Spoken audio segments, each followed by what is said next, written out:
What's up, everybody? Happy Monday. Happy MLK Day. Hope you all are having a great day so far. Hope you had a great weekend. Getting into this episode of GH. I always do enjoy Sunny and Christina's conversations and stuff. I love when they have scenes together because it's always such an eye opener. You know, they kind of get each other in a way. Um, I was nervous in a way about them talking this time around because he just ordered a hit on Cyrus. So I was nervous because I'm like, because, once Christina comes in there, waxing poetic about how generous he is and how much he's changed, I said, don't start this shit. Because I had a feeling where it was going to go once she talked to him. And he was finally going to calm down based off that conversation. I was tight because I knew it. I said, once he talked to Christina, he going to change his mind, ain't he? And sure enough, he tried to call off that hit. I said, no. Don't call off that damn hit. This is the mafia. This what y'all do. You know what I'm saying? Like, you don't just back out of hits. Once you call it, it's a done deal. Preferably, though, I would have kept the hit going. I just would have pulled the fool. I would have pulled Dex off that case. Like, I'm just saying. I would have pulled him. He not built for this. I'm sorry, but Dex is not built for that life. He's just not. You know what I'm saying? You need a Jekyll and Hyde type motherfucker to carry out a mob hit. And he ain't it, okay? Like, he gets caught a lot. Like, here he is in the scrubs in the hospital. Oh, I'm a temporary orderly or whatever. Oh, I must have left my badge and all that. I'm like, sir, you get caught every freaking time. Like, do you not know what discretion means? Like, damn, you can't blend in. Like, that's crazy because I remember when Helena used to have her little flunkies all up around the hospital pretending to be doctors, pretending to be orderlies. They ain't never get caught. Ain't nobody ever came up to their ass and was like, who are you? They ain't never got caught. They knew how to be discreet because listen, when you work for a motherfucker like Helena, she don't play. Okay? She not like Sunny. She don't get soft on her employees. That's why I miss her. Because she didn't play that shit. You either do or you gonna get got. That's just how it is. Because if you dare not carry out an assignment from Helena, boom, boom, that's your ass. Mess up any part of her plan, that's your ass. Okay? Hells ain't play that. And that's how Sunny need to be. Like, Sunny need to tighten up on his staff. Like, I'm sorry, but I understand he see his staff as family sometimes and all and whatnot, but you need to stop that. You are in a high position. You are mafia. You are a mafioso. You a boss. Start whooping their ass or doing something to them if they don't carry out your instructions to the T. Even if you give them an order and they start talking back, swap them. You better learn how to use your Ike Turner on that ass. Because he need to tighten up on them bitches. I'm tired of this. You got employees back talking. Oh, I don't know if we should do this. Your job ain't to think. That's not your job. Your job ain't to think. It's to do. That's what you are hired to do. Do what I'm telling you to do.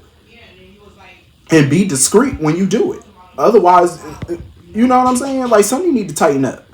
That organization needs some serious fine tuning. Like, can we please get Helena back? Like, can we find a way to resurrect her, please, so she can give Sunny some tools on how to, get them employees with their ass in the shape, please. So yeah, back to Christina and her mess.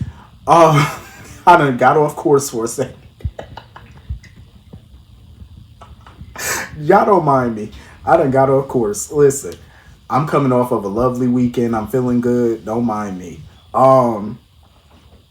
So yeah, I get where I totally understand why Christina be going to Sunny more than she would Alexis. I get it because they both care about her, obviously, but Alexis is way more harsh on Christina than Sunny. Like, she's way more blunt. Like, Sunny handles Christina with very kid gloves. Like, Christina knows which one to go to. You know what I'm saying? Because you could kind of expect certain answers out of Alexis. Like, her reaction to things. Like, she gonna be brutally honest.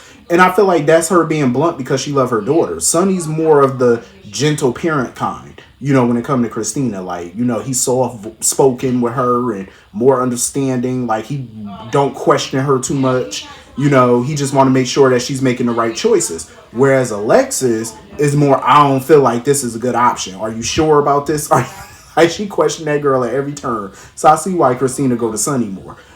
And I can understand why Christina is pulling back away from Nina a little bit, because she felt like Nina was being vindictive. She went after Carly on some vindictive stuff, which we all know she did. But at the end of the day, I feel like Carly and Nina need to fight. All this tit for tat, I do this to you, you do this to me, they need to fight. they need to get it off their chest and they need to square up. Like, my thing is, Sonny owns a gym with a ring in it. Why not put them two heifers in the ring and let them square up, knuckle up, get it off their chest? One good time, let them fight. Sonny could be the referee if he want. Let them fight. But yeah, I always love their conversations though, Christina and Sonny. It's always quite enlightening. So moving on from that, Laura. Now, y'all know Laura is my boo. Y'all know that. I love me some Laura Spencer, Weber Collins. I love her to pieces. I do. But this writing lately with her has not been it. Like, especially with Esme, they've been trashing her with this writing. Like, I understand that she's a forgiving type of person. I get it. But she's also very street smart. Like, she was married to Luke for 20 damn years. like, she's street smart. She met with, she dealt with the Cassadines for the longest. She's smarter than this. She should know when she's being played. She should know when somebody's lying. And she should see right through Esme just like that. But she hasn't. Like, she's been defending her left and right. And had the audacity to go up to Ava yet again. Oh, can you drop the charges? Can you please just drop the charge? I'm glad Ava said no. Ava, nope. Absolutely not. I'm glad Ava said hell to the no. And here go Laura advocating for her again to Molly this time. I get why Molly would drop the charges. Well, not drop the charges, but I get why she would plead it out and, enter a plea deal with Martin. Because Martin did make valid points, though. Because if you took this to trial, it would be a waste of time. Because let's be real. Yeah, she broke in somebody's home, but she didn't damage anything. She didn't steal anything. So it would have been a waste of the taxpayers' money, and it would have been a waste of the court's time. Which is true. It would have been. But I don't blame Ava for being pissed. Like, this girl only getting 6 months of probation. I don't blame Ava for being pissed, but I agree with Molly. It was a frivolous charge. In my opinion, if Ava want revenge against her, she need to come harder at her. Like, you need to get bigger evidence. Like, you need to get her for a bigger charge. I love the way, though, Trina was staring at Esme when she turned around. Trina looked at her like, bitch, if we wasn't in court, I would beat your ass. That's how Trina was looking at her. Like, you better be lucky we in court and we got guards around us. We got bailiffs and people around us, because I would have knuckled up and fucked you up. That's how Trina looked at her. I love it. I just feel bad for Laura because she just letting herself be played by this girl. So moving on from that, I love the scenes between Nicholas and Spencer. I loved it. I'm glad that they finally sat down and had that heart-to-heart father-son. I feel like that's what they needed. I'm glad that they got a chance to sit down and do that without interruption. You know what I'm saying? Like, I just hate the way that they've written Nicholas the last few years. Like, he's become a total ass. You know what I mean? And he was always a good father, in my opinion, to Spencer. When Spencer was growing up, Nicholas moved heaven and earth to protect that boy, especially from the other members of the family. Like Helena and stuff like that, and Stavros. Like, Nicholas moved heaven and earth to protect him. Because he didn't want his son growing up the way he grew up. He didn't want him growing up in that type of environment. So I feel like they really had a great relationship when he was younger. So I'm glad that they spoke about that. Despite him being a shitty parent lately these last few years, but prior to that, he was good. I don't know why Nicholas not Nicholas, but I don't know why Spencer's so surprised that Nicholas kept tabs on him. I'm like, duh. Like, of course he kept tabs on you, boy. He know everything you've been doing, and he gave Spencer his props for stepping up to the plate, taking care of his little brother, quote unquote. And when Nicholas saw Lil Spencer, I loved it. The way he was tearing up. Not Lil Spencer, Lil Ace. I said Lil Spencer. Spencer's a grown man now. But Lil Ace. The way he saw Lil Ace and he was tearing up and stuff like that. And he was sitting there talking about, oh, Ace got your grandmother's nose. Are we sure? Listen, I ain't believing shit until I see DNA on that paper. Y'all need to call Dana.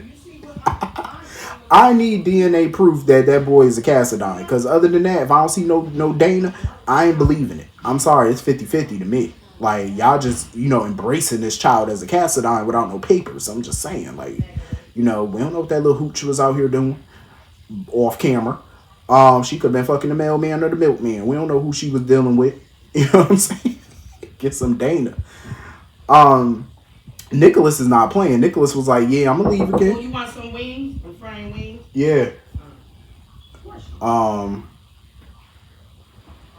Nicholas was funny as shit. Nicholas was like, listen, I'm leaving again, but he was like, this time I'm leaving with the kids. He was like, I'm leaving with y'all. Like he wants Spencer and Ace to come with him. I said, oh shit.